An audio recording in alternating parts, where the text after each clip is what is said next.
Welcome friends of AI4Autism, it's Shaheen here, and today we continue with our series of interviews where we hear from members of our community and listen to their stories.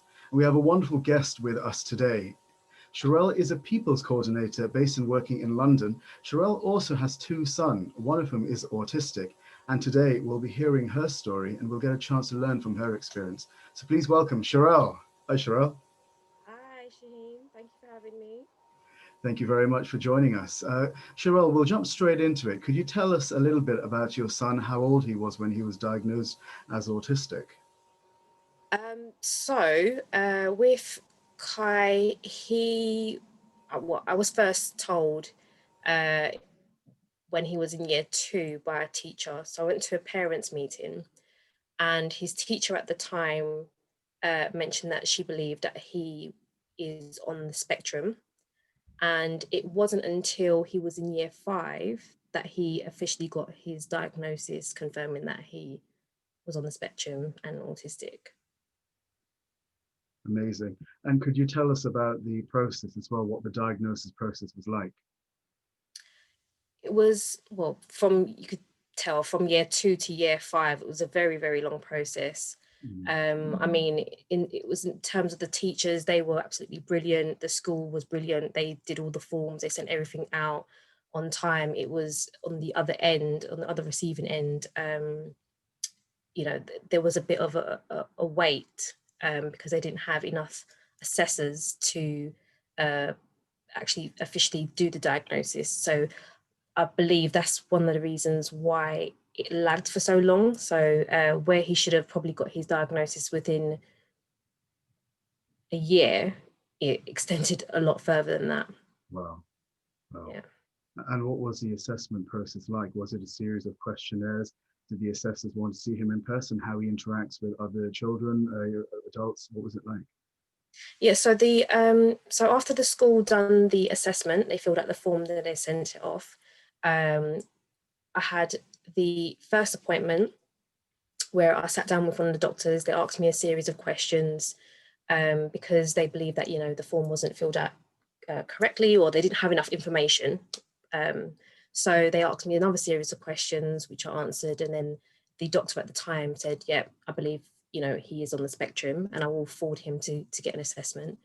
Um, and then from that point, it was literally just a waiting game to get the second appointment.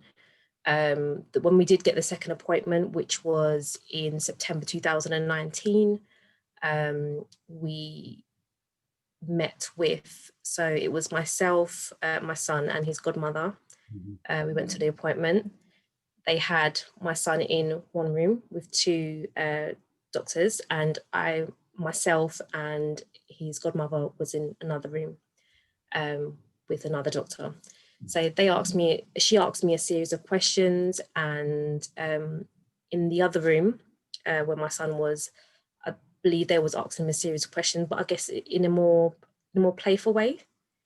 And they just assessed his behaviour. They assessed, how he interacted with them, and from them having that conversation with him, they were able to see, yeah, they do believe that he is on the spectrum, and they were able to kind of pinpoint, as to where he is on the spectrum. So they did find out, there is, in terms of his social and communication, um, he tends to not be able to say communicate exactly what he wants. He tends to have one-sided conversations. So little things like that they were picking up on during the assessment. That's fascinating. I mean, how each and every single child who's autistic exhibits it differently. Would you like to elaborate a little bit more on the one-sided conversations and some of the other characteristics that Kai exhibited? Yeah, so I believe they asked him a question about something along the lines of, what does he enjoy doing? He loves playing computer games. So he started talking about one particular game that he really, really, really loves playing. Yeah. And Which one's that? they asked him one of pardon. Which one is that? Which game? I can't remember what it was at the time. I know right now he does like playing Roblox. um, I think it was like a train simulator game that he was talking about. Yeah. And they asked him one question, and he literally just spoke in depth about the game. You know, what you have to do at this level, when you get through to that level, what you have to do at the next level. And they didn't have to ask him any questions. He was just able to just have that conversation. And I notice he still does that now. Actually, we could be in the car having an hour-long journey, and if I leave him to it, he can just speak for the whole hour without without my input or little input from me, just saying, yes, okay. And he's fine to just have that conversation all on his own. So yeah, It's that was one of the things that I fascinating. noticed. It sounds like when Kai has an interest, he develops a massive knowledge about that one particular given subject. Is there anything he's into right now that he's really, really focused in and fully has a thought, but knows everything about? So when he was about 2, I noticed he developed an interest in trains. Never thought anything of it. And by the time he was about 4 or 5, he learned all the stations on the underground, and he could tell you how to get from one station to another. Amazing. Which I just thought, oh my gosh, this is just brilliant. I've got a genius on my hands. Like, this is great. The ultimate traveling companion around London. You never need to look at a map again. Never, never, never. You know, we would even test him. I would even do little tests for him and say, you know, how do I get from here to here? And he'll tell me, you need to go for this train, interchange at this station, and then get this train. And yeah, he could just, yeah, he's very fluent like that with trains. Amazing. He was able to tell me about different types of trains, and the reason why some trains go underground and why some trains are overground, and what the difference are in the trains. And now, as he's 11, he's more developed an interest in coding and the solar system, and you know, numbers. Numbers is a very big thing for him. He was telling me all about the different types of. So when you go past trillion, I wouldn't even embarrass myself right now to even tell you what it is, but he can tell you. Yeah, Amazing. Well, he definitely sounds like a genius, Sherel. Going back to now you and your experience as a mother, after discovering that he was autistic, I mean, you knew over a period of time before it was confirmed. How did you feel and how did you change as a person and as a mother? So when I had the parents' meeting, I remember leaving the parents' meeting, walking home, called my mum, called his dad. I called his dad's mum to let them know this is what they've said from the parents' meeting. Got home, and then all of a sudden it was just this big emotion of just guilt. I just felt really guilty. How could I not notice that, you know, he was autistic? You know, I felt like I'd failed a bit as a mother, because, you know, you relate motherhood with, you know, the expectation of being able to pick up on things or knowing your child, and being able to help them and shield them. And I felt helpless. So yeah, that definitely guilt, helpless, and shock. But I mean, now I've forgiven myself for feeling that way, and after speaking with other parents who have autistic children, and just hearing other people's, you know, their experiences, it's made me feel less guilty about not knowing when I thought I should have known. I was definitely less educated back then as well, to kind of like pick up on what, you know, what autism is. I've educated myself a lot more now. Yeah, I think I'm more protective of him. You're always protective of your child, but I think I'm more so protective of him, especially around new people he doesn't know. You know, I feel like I should let him, you know, be able to I guess maybe fight his own battles, but I feel like I'm always there, the first person in the ring with the boxing gloves on, ready to, you know, help him out when I should really try and take a little bit of a step back. So, yeah. That's absolutely fascinating, Sherel. I mean, sharing how you were back then initially when discovering it and how you've changed as a person and what you and having more compassion and understanding towards yourself as well. And at the time when Kai was initially diagnosed, what was his support like? How were friends and family towards you and your son after discovering he was autistic? Um, you know, my mum, his dad, definitely in shock. And again, Sorry, Sherel, you've gone a bit quiet there. Sorry, could you repeat that oh, again? There we are. sorry, can you hear me? Perfect. Thank you. Yeah. So my mum and his dad definitely in shock. Um, his dad's mum, she knew for a while. So she had an inkling that he was autistic.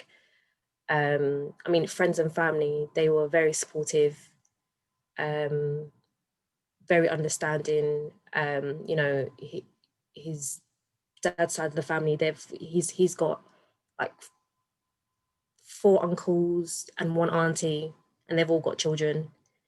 So you can imagine it's a big family get together on a weekend. Beautiful. So in terms of like the uncles and the aunties and his dad, I mean, they're very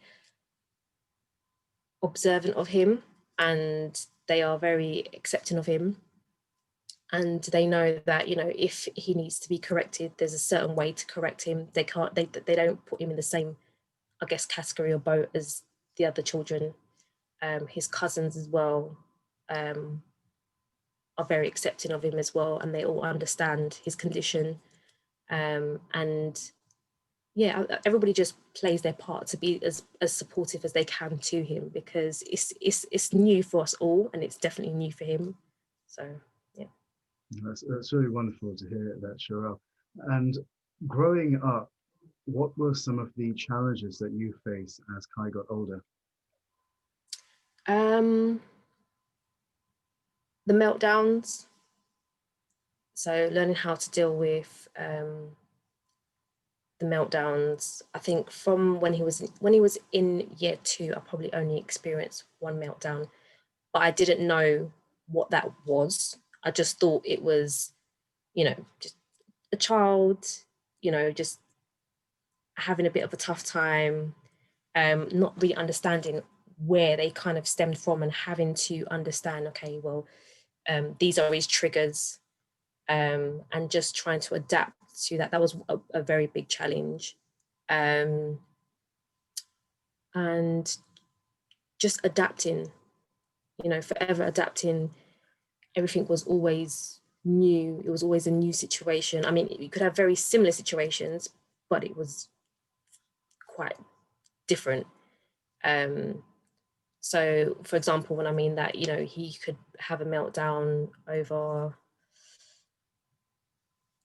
loud music, for example, and then the situation could change where, you know, the environment is loud, so it won't be loud music, but the environment itself would be loud. So again, learning how to just deal with all of those challenges, and you know, the different sort of behaviors that came with that as well.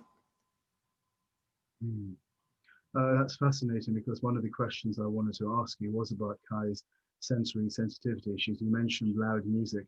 Are there any other things that he responds to like that as well that results in a meltdown? Food, so the textures of food. He can pick up on the slightest hint of spice in his food. What else is there? Yes, definitely. It's the loud music, the environment, the loud environments, and taste as well. That's the 2 sensory things that Amazing. he's quite sensitive to. Yeah. In fact, as you're probably aware, currently raising awareness for autism, and also for our ambitious project Ai4Autism, so we can build a tool to help people with sensory sensitivity issues like Kai, and to help identify specific triggers of what's causing them. Would a tool like this have helped Kai and others who have autism? Most definitely, most definitely. I think especially for I mean, Sorry, could you say that sorry. again, please, Cheryl? Thank you. Oh, sorry. Yes, most definitely. I think so. Yeah. You know, when you just get a diagnosis, obviously it's very new, and you never know where to start. You know, you never know what the triggers are, and you have to find it out on your own. And it's kind of like being in a dark room and searching for the door to open to get through and shine some light into the room. So yeah, you feel like you're on your own. So definitely a tool like that would have definitely made a massive difference. Absolutely. Well, we're glad we have your support and the support of others as well. And what you mentioned right now about being alone, we've discovered that with the many people we've had conversations with, who are parents of autistic children, it's very easy to think that you're alone and going through this by yourself until you have these conversations and you find out that others are having very similar experiences, and suddenly you realize that you're not alone. And this is what I wanted to ask you. With your experience as a mother to an autistic child, have you set out to do anything, and have you been having conversations to raise awareness? Yes, I mean, like the very first conversations that I had was with our family, Mhm. and then just educating them on what I've researched, and just giving them, I guess, well, the tools or the awareness of, you know, what autism is, how it affects people, you know, and people and even those around them, if they're unaware that this person is autistic, then they're unable to, I guess, tailor to their needs. Um, and just having conversations with other parents as well who believe that their child might be on the spectrum Mhm. and awaiting a diagnosis, and just giving them my experience of what I went through, and just the things that, you know, my little trials and errors along the way, the things that I got right and the things I got wrong. And I mean, not everything that worked for me and Kai would work for somebody else, but I mean, at least I could share that experience. And, you know, it's then their choice if they want to then, you know, try that out. So, um, yeah, it's just about creating awareness, definitely with people around me. Yeah. Well, that's wonderful, Cheryl. Is there a message, or one message, that you'd like to send out to our audience about autism and what it's like to have a child on the spectrum? Um, some days are hard. There are some days that are hard, but then, you know, on the flip side of it, you know, you have this amazing child, like no other, so unique. I know every child is unique, Yeah. but you know, he's brilliant. Like I wouldn't change him for the world. If I could do it all over again and somebody was telling me, you know, you can have a Kai with autism or have a Kai without autism, I'll pick a Kai with autism because he's brilliant. He's amazing, you know. He's taught me so much. He's taught our family so much. He's you know, I've gained a lot of patience as well. Yeah, he's developed me as a person. And yeah, just be patient with your child. Be patient with, even if you don't have a child, but if you know somebody who is autistic, be patient with that person. And yeah, research and talk to them, ask them what they like, what they don't like. I think that's very important. I think they need to be heard, and their, you know, their opinions need to be valued. Amazing. Sherelle, thank you so much for joining us today and for providing us with a fascinating interview. Greatly appreciate this. And I have no doubt that many of our listeners and viewers really benefit from what you've shared today. How can our audience get in touch with you, find out more about you? Are you on social media? I am on social media. I'm on Instagram. I'm on Facebook. So if they wanted to, I guess, find out a little bit more, they can always add me on Instagram, Sherel J. So Sherel J. That's great. So we'll add a link to your Insta as well at the bottom of this video. Thank you once again, Cheryl. Thank you all at home for listening. If you like what you saw today, you want to get involved and to share your story, get in touch with us. We'd love to put your voice out there in the world. And thank you all. Thank you, Cheryl, again. And bye Thank for you. now. Thanks. Bye.